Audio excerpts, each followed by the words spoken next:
बताओ, राष्ट्रपति अपना त्याग पत्र किसे सौंपता है? उपराष्ट्रपति को। मतलब ये बात समझा सवाल क्या है? जैसे कोई राष्ट्रपति अपना वो पद छोड़ना चाहते हैं, क्या लगे चाहते हैं कि हम नहीं काम करेंगे, तो वो अपना त्याग पत्र किसको देंगे बता? उपराष्ट्रपति को। क्या? और राष्ट्रपति के त्याग पत्र की सूचना उपराष्ट्रपति किसको देता है बता? लोकसभा के अध्यक्ष को। अब यहाँ पर भी एक सवाल है, बताओ लोकसभा का अध्यक्ष कौन होता है?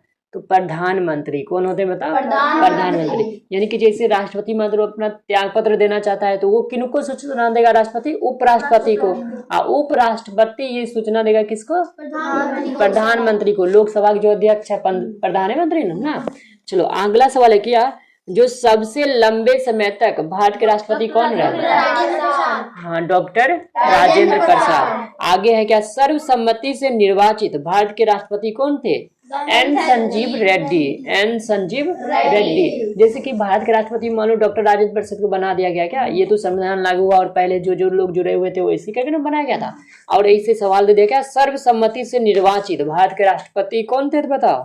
एन संजीव रेड्डी। और उसका है कि भारत के किस राष्ट्रपति की मृत्यु कार्यकाल पूरा करने से पूर्व ही हो गए थे? डॉक्टर जाकिर हुसैन। मतलब समझा, ये राष्ट्रपति थे ही और बस उनका मृत्यु हो गया था ना।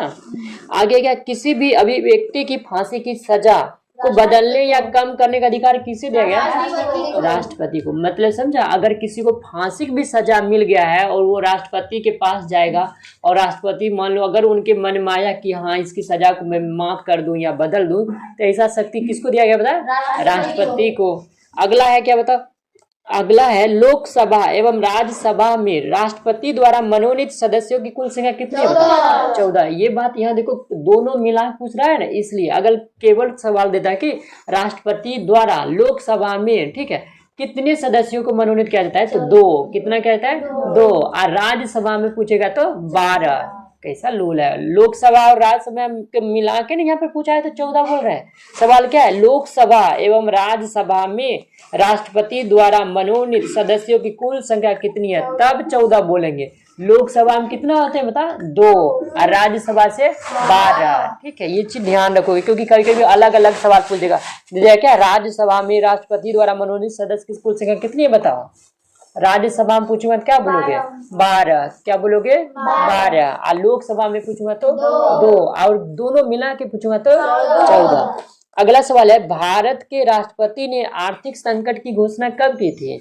तो जो हाँ अभी तक नहीं हो पाया ना, कभी नहीं। 1962, 1975, 1971, इस तीनों में से तो कभी नहीं। चलो आगे क्या बता, राष्ट्रपति किस विधेयक को पुनर्विचार के लिए नहीं लौटा सकता? धन विधेयक। यानी कि धन विधेयक जो है ना, वो जो राष्ट्रपति एक बार मानो कि सही कर दिया और तो ये नहीं कि फिर से इस बार विचार किया जाए, इसके लिए वो नहीं लौटाते हैं।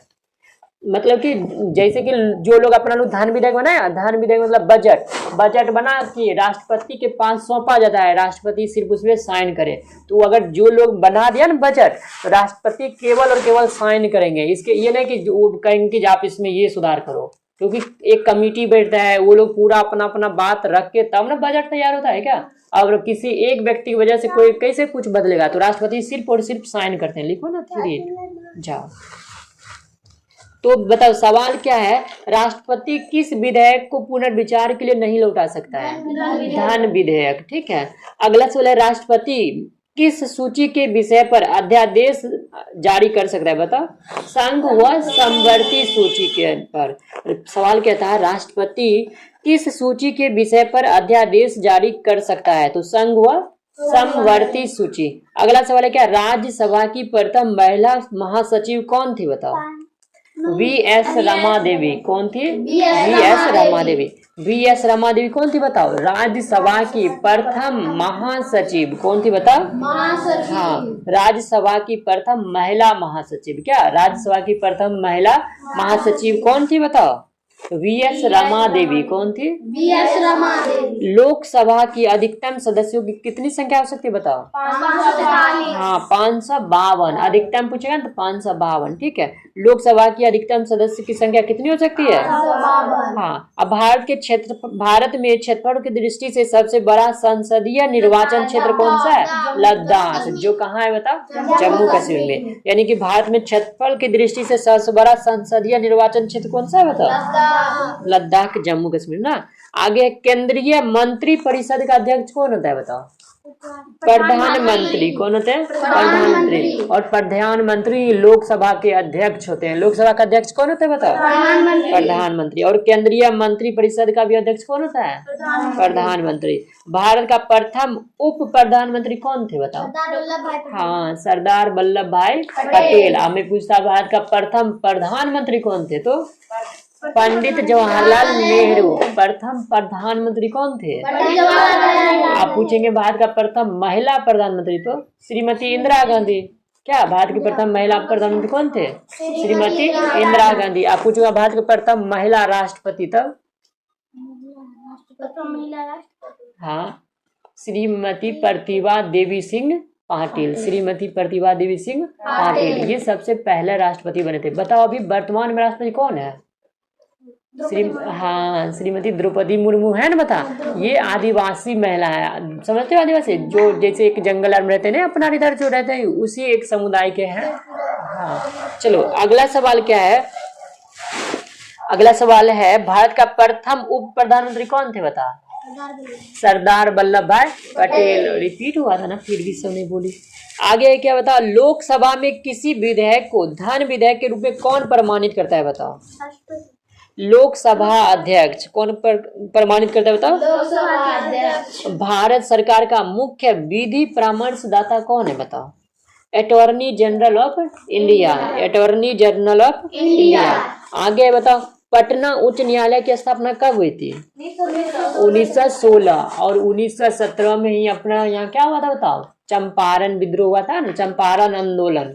आगे बताओ, सर्वोच्च न्यायालय के मुख्य न्यायाधीश की नियुक्ति कौन करता है? सर्वोच्च न्यायालय के न्यायाधीश के हाँ, मतलब ये समझिए, जैसे कोई एक सर्वोच्च न्यायालय के न्यायाधीश मान लो रिटायर होने वाले रहते हैं, ठीक है, तो उन्हीं के जो वर्तमान में रहते हैं ना, उन्हीं के परामर्श पर राष्ट्रपति किसी और जो मान लो उसी फील्ड में न्यायाधीश होंगे, ठीक है, उन्हीं में से किसी को बनाता होगा क्या? तो ये कौन कर, तो मैं पूछूंगा सर्वोच्च न्यायालय के मुख्य न्यायाधीश की नियुक्ति कौन करता है?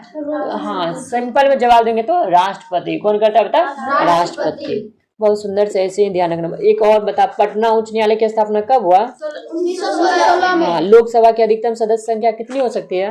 552। राज्यसभा में राष्ट्रपति द्वारा कितने मनोनीत किया जाता है बताओ? राज्यसभा में 12। कितना किया जाता है? 12। भारत का प्रथम प्रधानमंत्री पंडित जवाहरलाल नेहरू। और प्रथम उप प्रधानमंत्री सरदार वल्लभ भाई पटेल। अब राष्ट्रपति अपना त्याग पत्र किसे दे सकता है बताओ?